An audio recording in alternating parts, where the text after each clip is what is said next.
Installing your Halo sign-in system update. First of all, let's make sure your iPad is up to date. Open the Settings app and navigate to General, and then Software Update. If there is an update available, tap on Download and Install. Enter your passcode, and if you agree to the terms and conditions, tap Agree. The download may take a while, depending on your internet speed. Once it's downloaded, your iPad should restart automatically to install the update.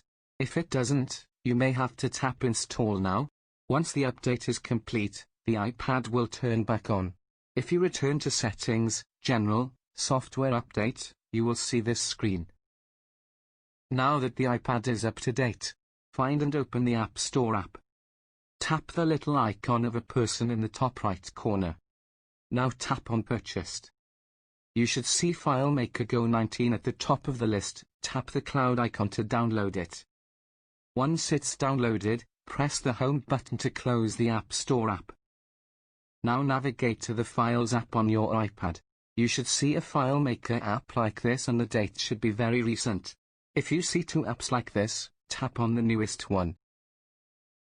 Now tap on the Share button in the top right corner and slide over until you see the blue and black FileMaker Go 19 icon. Tap on it to open your updated app. And there is your updated Halo sign-in app. One final thing you may want to do is hide the old app so that you don't open it by accident. Return to the home screen and hold your finger down on the apps to move them. Put the new app in the dock and slide the old one to another screen, as shown here.